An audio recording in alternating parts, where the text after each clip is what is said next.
Hello everyone and welcome back to my B&B Everyday YouTube channel. I hope you guys are having a wonderful day. Before we start, please hit the subscribe button and give this video a thumbs up. Steffy will reel over Finn disclosure while Remy catches Luna off guard. For starters, Remy will be out of police guardianship and ready for a new morning. There's a good chance Remy will contend he sees the error of his ways and that he's hoping for redemption. Cleric will have to decide if he's willing to take that threat and put Remy back on his staff. Whether Remy truly wants to redeem himself or it's all an act, he'll ultimately make his way to the Spencer manse. Remy might plan on seeking Bill help to get in touch with Will and Electra so he can apologize. Whatever the case, there'll be some confusion when Luna sees Remy in the living room. Luna will wonder if Remy's there to fix the air exertion, so that'll give him an occasion to get a close look at her. It'll leave Remy feeling like he's seen Luna nearly before, so he may flash back her from all the news content about Tom and Hollis' fatal issues. That said, Remy doesn't feel like the type to be spooked of Luna considering what he's able of. Anyhow, Luna may realize Remy could unmask her house arrest secret, so she may deliver a plea for him to keep quiet. Over with Lee and Poppy, they'll have some family relating time on Friday's B&B occasion. Lee will offer up another reason for her harsh treatment of Poppy in the history, and hope they can have a real fresh launch as siblings. There'll presumably be another sincere clinch between Poppy and Lee, but Poppy may not be suitable to completely enjoy this. Since Finn insists he's going to come clean to Steffy, Poppy will have reasons to worry about the counter-reaction that's brewing. At the Precipice House, Finn will sit down with Steffy and admit he's ready to reveal what's been bothering him. Steffy will get nervous as Finn acknowledges this is commodity she wouldn't want to hear. Finn is surely going to confess commodity, but will he tell the whole story or funk out? It's possible Finn will let Poppy get inside his head if he only confesses Luna's missing, and that the captivity's giving him the illusion on where she's been transferred. Still, it's also possible Finn will stick to his plan and indeed tell Steffy that Luna is his son. Steffy's going to be thrown for a circle no matter what, so stick with us for further prognostications on all the chaos ahead.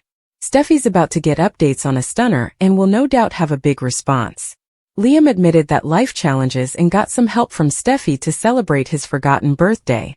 At the Precipice House, Liam and Steffy spent some time coordinating their co-parenting schedule before Liam allowed about how close they came to losing Steffy. All because of Luna. Liam also reflected on his single status and admitted that his life stinks, but he conceded that it was his own fault. Courting wasn't working out so well for Liam, but he was happy Steffy set up Finn and suggested it was meant to be. After Liam mentioned that his birthday was history, Steffy realized she'd forgotten along with everyone differently except Wyatt. Steffy ultimately put a candle in one of the eyefuls she'd ignited and let Liam blow it out. At the sanitarium, Poppy stopped by Finn's office in expedience of persuading him not to tell Steffy the verity. Finn argued that the only reason he hadn't come clean yet was because he'd been so busy with work. Poppy suggested that perhaps Finn was doing that to prove to himself that life could go on without a concession. Although Poppy advised that Finn could lose Steffy in the end, Finn claimed on telling his woman about Luna's maternity. Once Finn came home and hugged Steffy, he plotted internally over how he was going to tell her that Luna was his son. Luna used a little attic to cool herself down since the AC was broken. Although Luna suggested a syncope, Bill reminded her that she couldn't since her ankle examiner wasn't leak-proof. Bill knew Luna was restless and that this wasn't the ideal situation, but she understood the rules and was glad to not be in captivity presently. Luna hoped to find acceptance with her family again eventually and remained worried over the effects she'd done, especially to Finn and Steffy. Steffy and Finn's marriage is about to take a major mega-hit thanks to Luna's maternity. So stay tuned for updates on Finn's news and all the mayhem it'll cause. Finn and Steffy will have plenitude of drama thrown at them in the coming occurrences. Carter and Rich clinch. Still, don't anticipate effects to be any more. Meanwhile, Hope makes a move after an interruption. At the Forrester estate, Steffy announces the jewelry launch was a success. Still, Steffy still wants Forrester Creations back to their family. Daphne is positive Carter will do the right thing as Taylor listens. Taylor must have a really dead practice to no way be at work or have effects to do. Zend walks by and declares that Hope was the only one happy at the launch. Steffy admits the Logan women are good at getting men to do what they want. Zen likes stopgap but admits she sayn't read a room. Zen adds that the preemption seems to be importing on Brooke as well. Taylor suggests that Brooke could prove it by pushing Hope to realize this is a mistake. Stay, hasn't Brooke tried that several times? Moving on. Hope bursts into the design office to gripe to Brooke about Carter. Brooke says Carter knows his conduct were wrong. Carter ruined his relationship with Ridge. Hope says that the relationship was one-sided. Still, Brooke reasons it was a lot deeper than that. Brooke says Carter is like family to Ridge. Hope says she wouldn't let Carter be devoured by guilt. Brooke advises Hope to support Carter and how he feels.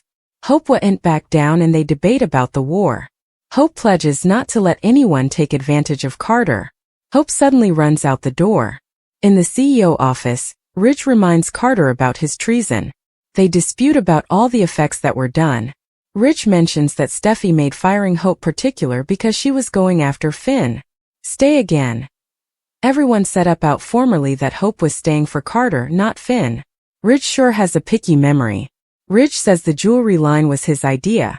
Actually it was Carter's, but Ridge did subscribe off on it after Steffy's turn down. Ridge tells Carter that nothing is happy at Forrester Creations. Carter insists moment was still a palm. Ridge reasons that connections should make one better, not just more important or richer. Has Hope made Carter a better man? Ridge asks. Ridge starts to turn to leave, but Carter misses his family and stylish friend. Carter embraces Ridge as a affrighted Hope walks in. Sheila is poised to make 3 sincere pledges to Luna after discovering their surprising inheritable bond. The grandmother may pledge to set everything right and, as part of their newfound relationship, could seek Luna's backing in her trials. We are well apprehensive of Sheila's violent obsession on Finn and his son, Hayes Forrester, over the once many times. Sheila yearns to forge a connection with her son and grandson, yet they continue to keep her at arm's length. Still, when she learns about her unanticipated granddaughter, Luna, it's clear that Sheila will see this as a golden occasion to produce a family bond. At a developing relationship between Luna and Sheila, making it interesting to witness how their relations unfold. There's indeed a chance that Luna might witness a legal advance that could grant her freedom, paving the way for a deeper connection between her and Sheila. No matter the circumstances, Sheila is about to gain a family member who won't cast monuments at her history. Luna, having her own dark history filled with terrible deeds, might see Sheila as a lamp of stopgap and metamorphosis, at least from her perspective. This leads us to the 3 commitments Sheila could offer Luna, beginning with the oath to love and embrace her unconditionally.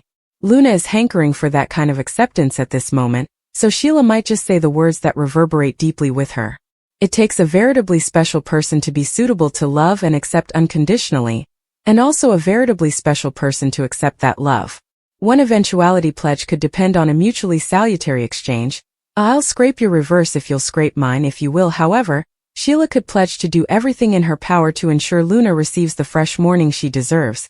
If Luna assists Sheila in forming a connection with Finn, given Sheila's newfound love with Cleric, she might indeed fantasize a path for Luna to capture Will Hart, handed she navigates the situation wisely. It wouldn't be the first time that Sheila manipulated connections or pursued unapproachable me herself, so she wouldn't have a problem helping Luna to do so. Of course, Elektra could pose another problem to break.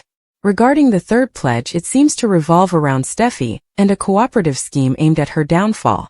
It's possible that Sheila will allure Luna with the idea that by joining forces to exclude Steffy formerly and for all, they can produce the joyful family life with Finn that they both desire. Sheila might lead Luna amiss, complicating her future. Upcoming spoilers allude that the bond between Luna and Sheila could unleash a whirlwind of chaos, so keep an eye out for the thrilling developments on the horizon.